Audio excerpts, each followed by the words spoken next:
My name is Damien Stone. I enlisted in the Army through 2006 through 2010, and I left as an E4 specialist. My name is Ken Dawson, and I served in the United States Air Force from 1989 to 1993 active duty, and then 3 years reserve after that. My name is Nathan Chapman. I served in the United States Air Force from 2007 to 2010, and I was an E3, so A1C within the Air Force. Hi, so my name is Robert James Morant. As crazy as that is, I served in the United States Army Reserve, and when I ETS'd, I was a specialist. I served in the United States Army Reserve from July 1st, 2010 to September 2018.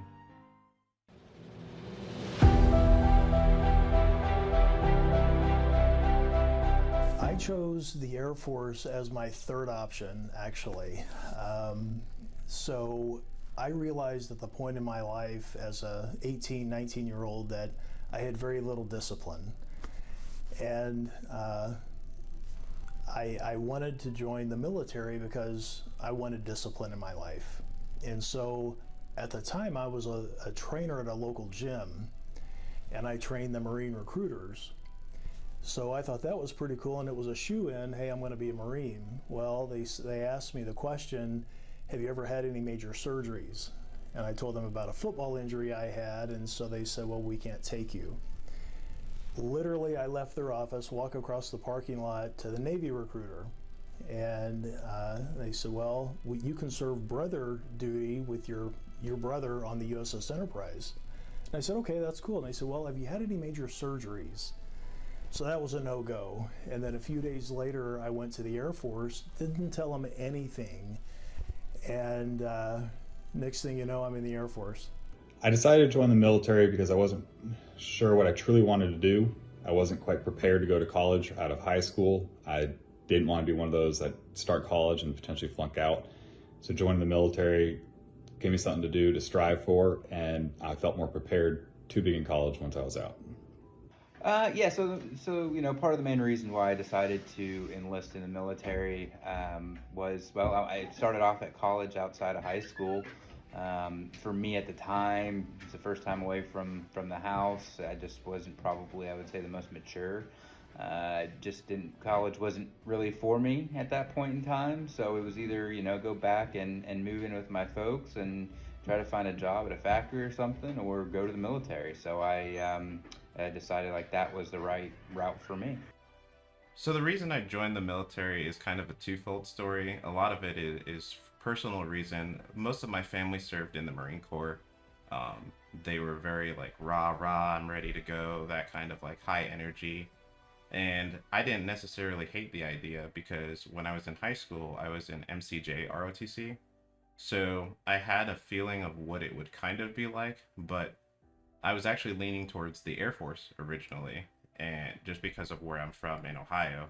And from there, I actually met my recruiter, Sergeant Dombrowski. I'll never forget him. He was such a practical jokester, but he was the first person to really interact with me on the level of understanding what I wanted to do, how I wanted to pick my job. I wanted to be in IT of some kind and really focus on being able to figure out where my career would go from there. I was focused on a career, not necessarily just getting in for a job's sake or anything like that.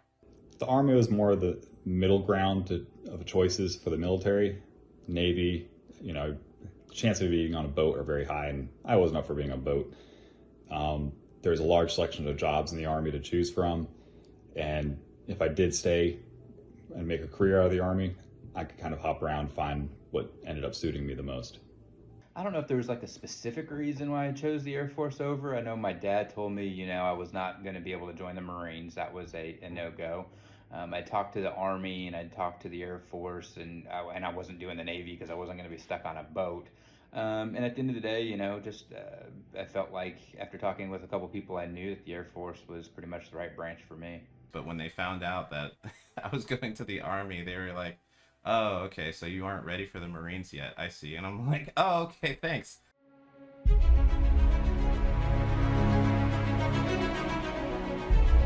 You can always try to prepare when it comes to basic training, but there is no true reality. It's a reality check.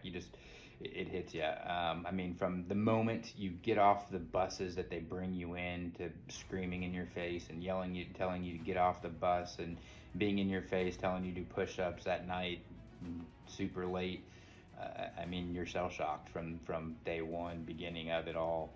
I mean, you're up at 4:45 or so in the morning, having to march downstairs, get dressed, get ready, and I mean, it just, the whole thing it's crazy.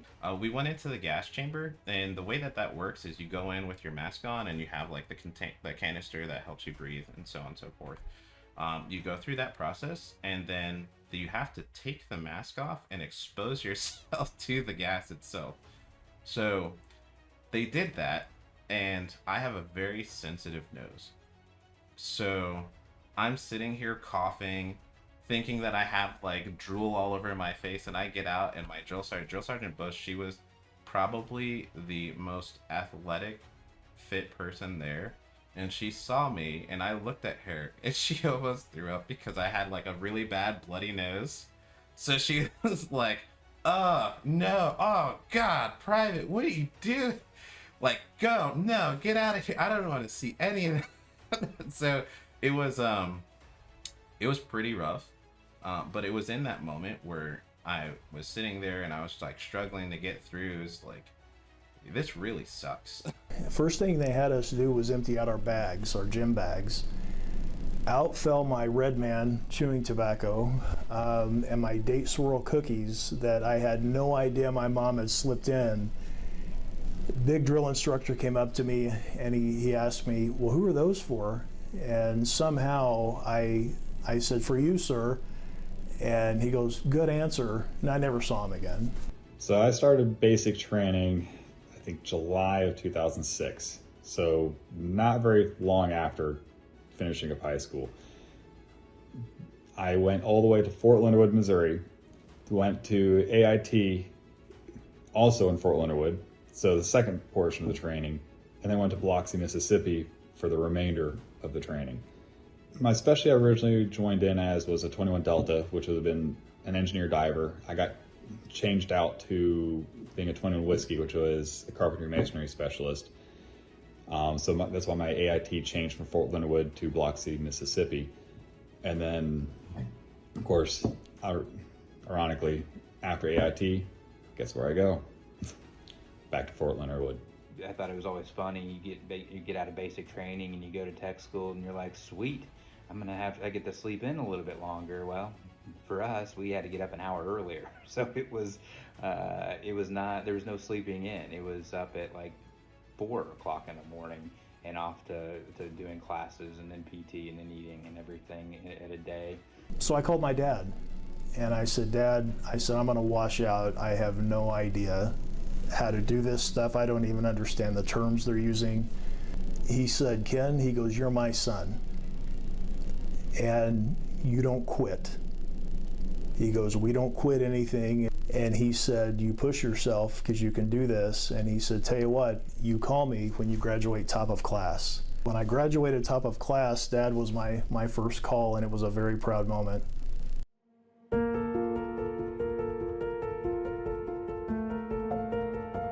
So after training, I was stationed at Fort Leonard Wood, Missouri for about 8 months before we got our deployment orders to Iraq. Before we knew it, October 2007 came around, and we were on a plane to Iraq for a 15-month deployment. Got stationed on FOB Merez, which bordered, and it was across from FOB Diamondback, which is right outside of Mosul. So after I left Goodfellow Air Force Base, I was sent to Strategic Air Command Headquarters, or SAC, at Offutt Air Force Base just outside of Omaha. And we were in the underground, and so the mission at Offutt at the time for SAC was my flight, or my squadron flew around various places around the world, and we collected radar signals off of foreign threat emitters. So it could be missiles in flight, it could be off of planes, ships, subs, or the ground. So we would collect those radar signals, take them back to Offutt, go into the underground, and really exploit them. Yeah, so I ended up, so my mission started after tech school. I ended up getting sent over to Ramstein Air Force Base over in Germany. So, I'd actually done a study abroad when I was going to college in Germany for 4 months. So I was really excited. That was why it was my number one choice, and somehow I ended up getting it.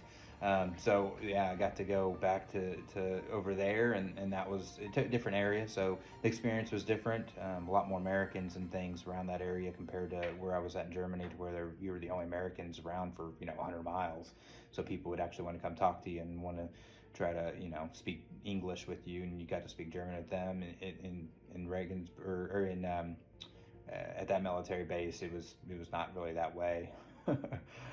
But yeah, no, I got stationed over there, and We did, I think it was Hurricane Sandy in New Jersey. We went out and we assisted with that, establishing communication. Because the unit that we were also attached to in that same building was a water delivery unit. So they delivered clean water, and then they attached some of us to help maintain communication for that. There were occasions where I found a new mode of operation on high-interest weapon systems, and then eventually a brand new weapon system we had never seen before. The entire military had never seen it. So at that point, they sent me to the National Security Agency, the NSA, and I worked with their analysts to make sure that those signals were fully exploited to meet national signals requirements. And it was very important because those signals meant the weapon system was doing something or could do something. And so between the NSA and the Missile and Space Command that I bounced between, it was really working a lot with their analysts to make sure we knew what they could do for their capabilities or what they were preparing to do. You're working your normal 8 to 5 type job, or depending on what your mission was, hours continue to change. I know, but before I left, we were working 12-hour shifts a day, 6 days a week. If we were lucky, we got the 7th day off, but it was working, every day from whatever your shift was, 4 to 4 or whatever, and there was no weekends off or anything. But that was just that's the military, and the mission comes first, and that's what it is. So during my deployment, I was initially, again, a carpentry masonry specialist, but I never actually performed that specific job. I ended up becoming a lead gun truck driver, pushing a mine roller for about 20-something thousand miles through my 14 months there in Iraq. There were one occasion sitting out watching a vehicle go through an intersection, and turned out to be a V-bid, just leveling the whole checkpoint. There was another time crossing over a bridge, before you know it, don't know what sets it off sometimes, and IEDs just go off. So there was a couple instances. One of the missions was so long, and we never landed anywhere. We would always land back at SAC. But one of the missions was so long, I saw this KC-135 fly over the plane. I was in the cockpit, and this KC-135 flew over, and the planes just got closer and closer together. And I said, well, I know that's one of ours. What are they doing? And they said, just wait. And it was in-air refueling, so we wouldn't have to land. And I thought that was just the coolest experience because it looked like you could just reach out and touch it. So that was cool. But during the time, this is it's like after 2000, after 9/11. So, this was all part of Operation Freedom. At least that was going on.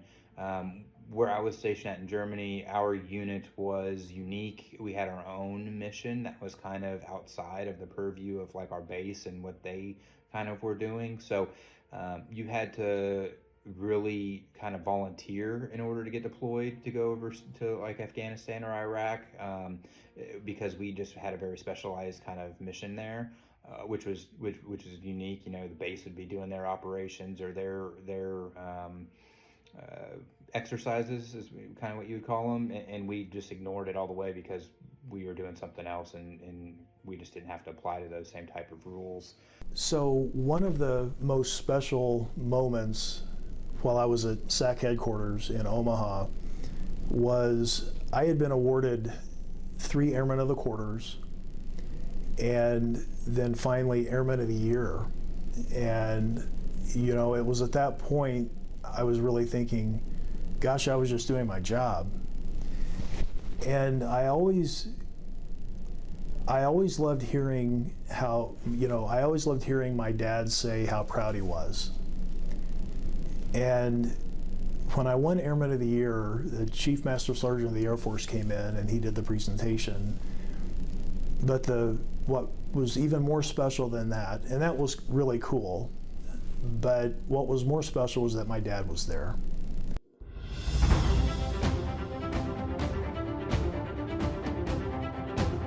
So I worked as an LIS admin basically from 2015 all the way to the start of 2019. Had a slight lapse